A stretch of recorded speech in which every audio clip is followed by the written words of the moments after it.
Kung dili kamo mag-usab, mga matay usab kamo sama kanila. Naghisgot ang usa ka tawo ngadto sa Ginoong Hesus. Gipamatay ang mga tawo nga nagsimba. Gipamatay sila niadtong walay pagtuo nga si Gobernador Pilato. Ug mitubag dayon si Jesus, tungod ba kay gipamatay sila sa ingon anang paagi? Nagtuo ba na sila mas makasasala kaysa uban nga wala pa mamatay? Mipadayon siya, kung dili mag-usab, dili magbag-o, mga matay usab kamo sa Manila.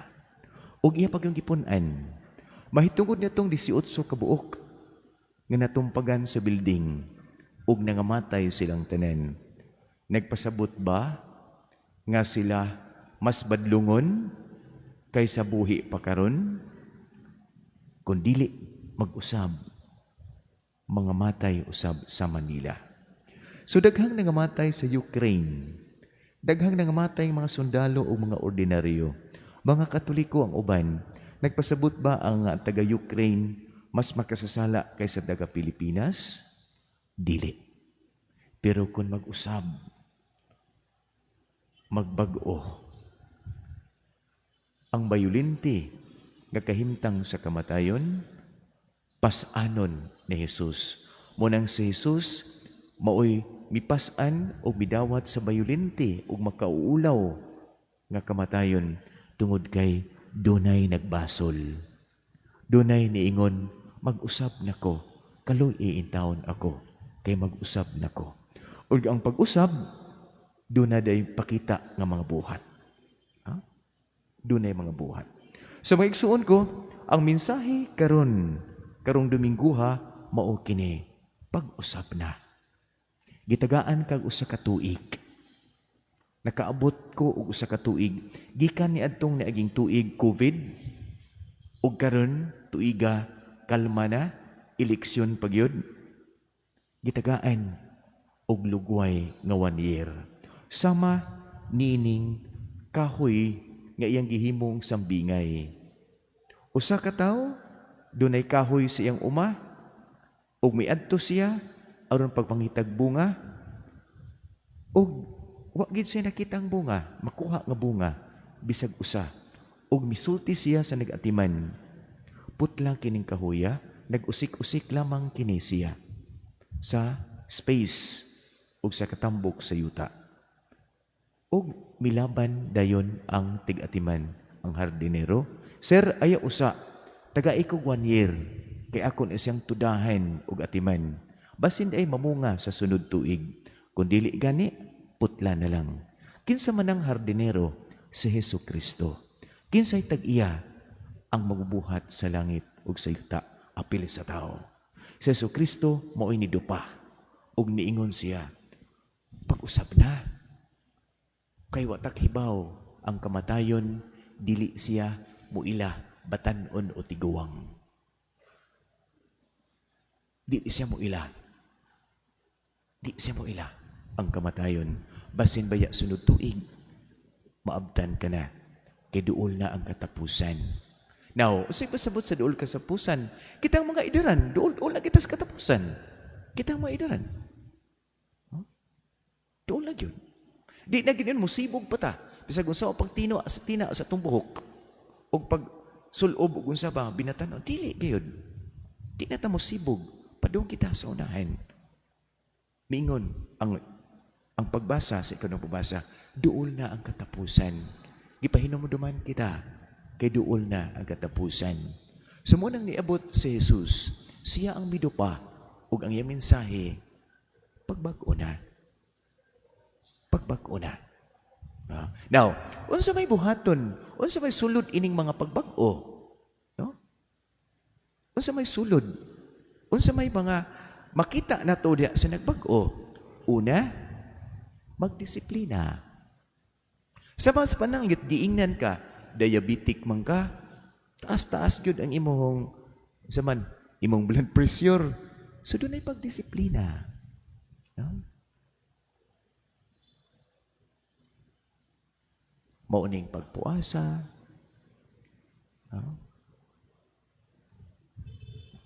Sa atong mga hilig nga lawas nun, dunay pagpugong. Ikaduha, kini atong gibuhat, muanhita mo apil sa mga buhat, pagluhod o pagpasalamat. Buhat sa pagdaig, gitawag pag-ampo. Una, disiplina. Kay gusto nang magbago, kay nakahibalo, nga dunay angang baguhon. Disiplina. Ikaduha, muluhod. Muluhod. Sama sa atong gibuhat. Manang ang atong mensahe dinhi sa simbahan na diha dakok and tarpaulin, mao kini ang angayng isulob kung kita moanhi dinhi kay mutahod ug muluhod. Unya, mingon, ano man nga alimuot kayo, ganahan ko ani ingon aning sinina. Disiplina. Kay nagbag-o na ta. Alang ni adtong dili magbag-o, dili gud magpadisiplina. Pero alang ni adtong gustong magbag-o ug mukabuot, mutubo. Sa mapananggit sa akong grado, kung ako nag-eskwela, disiplina nako ang Facebook, disiplina nako ang pagbarkada. Kay doon ako'y gustong kabutan. Simple nga pamaagi, gigamit sa Dios alang sa ato iyang pagtubos kanato. No? Ikatulo, ang pagpanghatag sa atong kaayo. Ngadtos dili makabaws kanato. Sa ato pa, kining atong pagtagad, di atong dili mo tagad ug bawas. Musingka pa gani hinoon, gibuhat kini kay gusto na kong magbag-o. Sa una, kung di ka mo tagad, dili pong mo tagad. Kung imo kong singkahan, aw magsiningkahay. Pero karon, kay gusto ko nga musaka ang atong maayong relasyon o ang atong pagkamalinawon, mutubag ka o dili, mupadayon ko sa paghatag sa kaayo. Mga buhat sa kaluoy. Pagpakaon, ni atong dili makabawas og hatag og pagkaon. Pagpainom, ni atong gustong di na makainom. Dili bino, kundi ordinaryong tubig. Yeah? Mga buhat tungod kay mao kini sugo sa tao nga dunay kaluoy sa iyang isikatawo. So usbon ko, mga matay kitang tanan kung dili magbag-o. Pero kung magbag-o, siya ang magpakamatay sa bayulente ug makaulaw nga paagi. Mamatay sa natural nga kamatayon sa naghigda o natulog ra, pero mahinulusulon di ay tungod kay nagbag-o. Nya gusto nga mapaduol sa Mag-Ginoo. Nya unsa toy buhaton sa nagbag-o? Ana ang disiplina, ana ang pagluhod, pagtahod, o apil ining mga buhat ingon ani. Yeah. Dunay mga gi-prescribe, dunay mga suggested ba or gidemand. Suggestion lang nga mosud ta sa simbahan ingon ani ang atong linihukan. Buluhod, o genuflect, ang atong sinina ingon ini. Tungod kay pagpadayag kana sa atong pagbag-o, pagrespeto. Munang nasa gawas, na i-check, na apoy wrong. Ang check, posible nga mao kana ang makapadayag kanako na gusto nang magbag-o. Akong sundon. Mao nay sininaan, linihukan, sinultian sa usa ka tawo nga nangandoy nga magba. Wa gid nga buutan, inanin ng mga buutan? No. Ang ipasabot lang, naningkamot lang sa ilawom. Diha sa pagkamasunuron. No?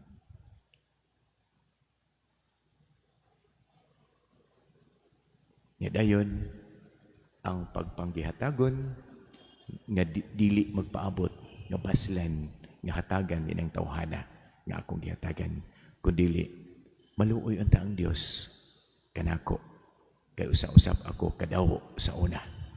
Dawo ko sa una. Maluoy unta ang Dios gining akong gibuhat karon.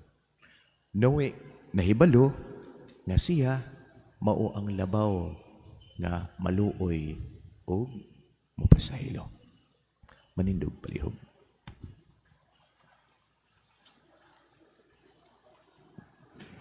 Nagatuo ako